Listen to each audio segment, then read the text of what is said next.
Bu videoda meslek liselerinin bazı bölümlerinde okutulan teknik resim ders kitabındaki bir uygulama sayfasında yer alan çizimleri yapacağım. Kitabın PDF linkini video açıklamalarında bulabilirsiniz. Kitabın 77. sayfasını açıyorum. Bu sayfada doğrular ve dikmeler konusuyla ilgili örnek uygulamalar var. Bu uygulamaları adım adım çizerek göstereceğim.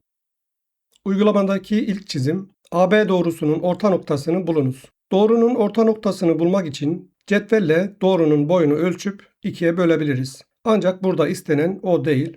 Pergel yardımıyla doğrunun orta noktasını bulacağız. Pergel ile iki tane yay çizeceğim. Pergelin ucu A noktasında.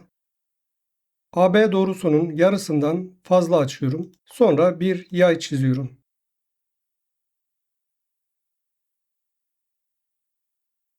Pergel açıklığını bozmuyorum. Pergeli B noktasına taşıyorum. Az önceki yayı iki yerden kesen bir yay çiziyorum. Çakışan noktaları işaretliyorum. CD noktalarını birleştiriyorum.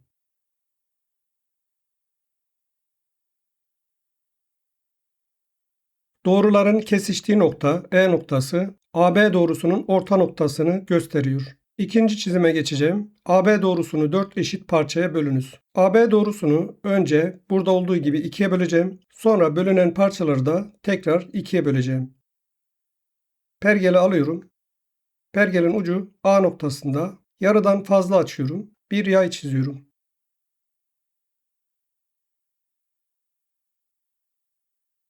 Pergeli B noktasına taşıyorum. Pergel açıklığı aynı. Az önceki yayı iki yerden kesen bir yay çiziyorum. Çakışma noktalarını işaretliyorum. Noktaları cetvelle birleştiriyorum.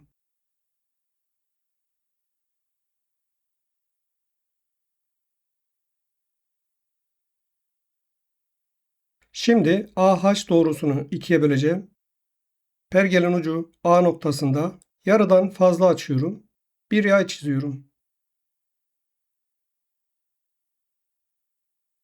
Pergel açıklığını bozmadan pergelin ucunu H noktasına taşıyorum ve yayı kesen bir yay çiziyorum.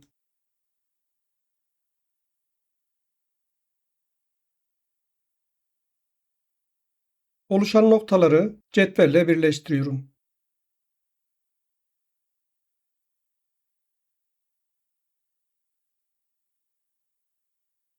Şimdi HB arasını ikiye böleceğim. Pergelin ucu B noktasında. Pergel açıklığı aynı. Bir yay çiziyorum.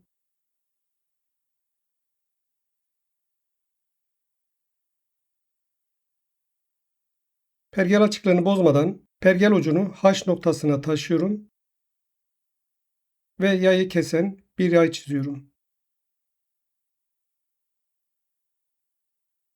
Çakışan noktaları işaretliyorum. Noktaları cetvelle birleştiriyorum.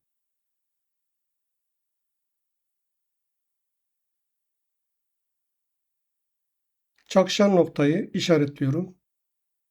Evet, böylece AB doğrusunu 4 eşit parçaya bölmüş oldum. Sonraki çizime geçiyorum.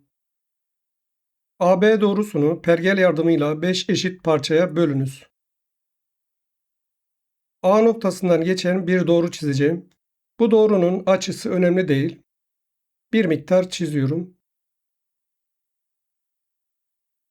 Bu doğru üzerinde eşit aralıklı 5 nokta oluşturacağım. Bunu oluşturmak için pergel kullanıyorum. Pergelin ucu A noktasında bir miktar açacağım. Bu açıklık ile doğru üzerinde işaretleme yapacağım. Aynı işaretlemeyi 5 defa yapıyorum. Pergel açıklığı değişmiyor.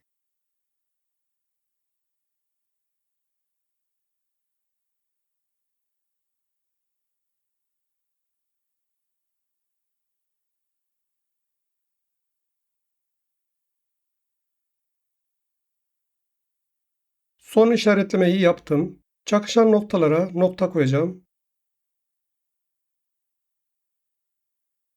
Son nokta ile B noktasını birleştireceğim.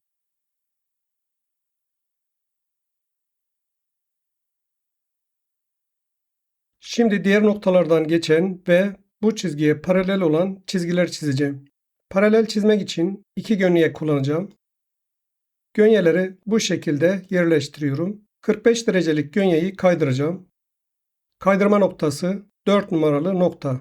Bu noktadan bir doğru çizeceğim.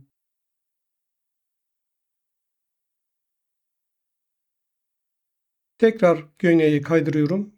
3 numaralı nokta. Doğru.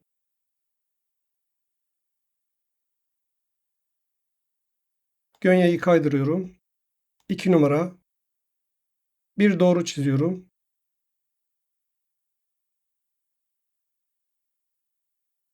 Gönyeyi kaydırıyorum. 1 numara. Doğruyu çiziyorum. Bu çizdiğim doğruların birbirine paralel olması çok önemli. Çakışan noktaları işaretliyorum.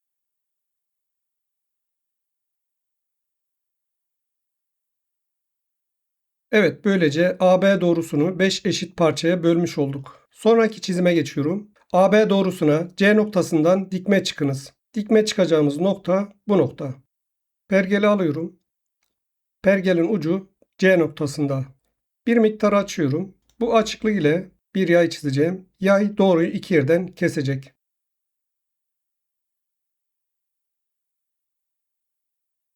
Çakışan noktaları işaretliyorum. Pergeli alıyorum. Pergelin ucu D noktasında. DC mesafesinden biraz fazla açıyorum. Sonra bir yay çiziyorum. Pergeli E noktasına taşıyorum. Pergel açıklığı aynı.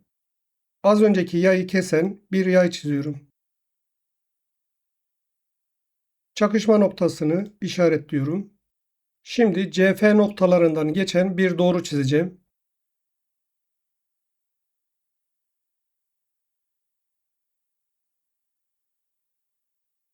Oluşan bu doğru C noktasından geçiyor ve AB doğrusuna dik. Sonraki çizime geçiyorum. AB doğrusuna B noktasından dikme çıkınız. Bu noktadan bir dikey çizgi çizeceğiz. Pergel alıyorum. Pergelin ucu B noktasında. Bir miktar açıyorum. Sonra bir yay çiziyorum. Pergelin ucunu çakışan noktaya taşıyorum. Pergel açıklığı aynı. Az önceki yayı kesen bir yay çiziyorum. Çakışan noktaları işaretliyorum. CD noktalarından geçen bir doğru çiziyorum.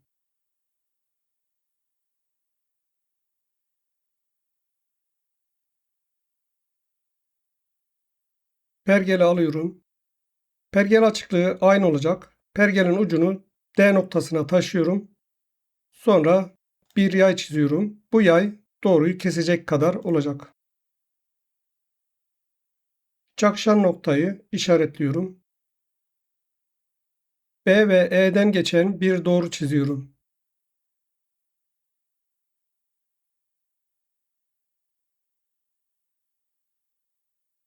Bu doğru AB doğrusuna dik olacaktır. Sonraki çizime geçiyorum. AB doğrusuna 30 mm mesafede paralel çiziniz.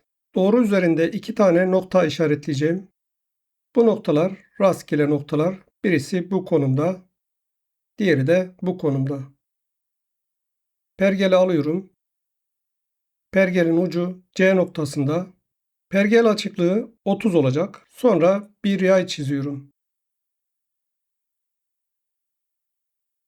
Pergeli D noktasına taşıyorum. Pergel açıklığı aynı. Yine bir yay çiziyorum.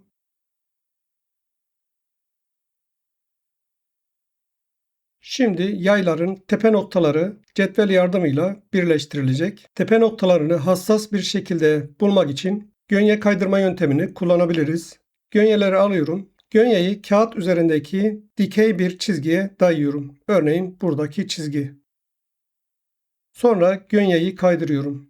C noktasına kadar kaydırıyorum. C noktasından geçen doğruyu çiziyorum. Gönyeyi D noktasına kaydırıyorum. Tekrar doğru çiziyorum.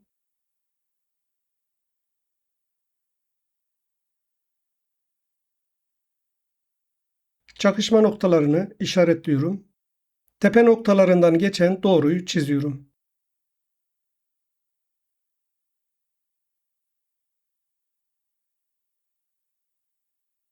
Oluşan bu doğru, AB doğrusuna 30 milimetre aralıklı bir paralel çizgidir. Çizimler tamamlandı. İzlediğiniz için teşekkür ederim.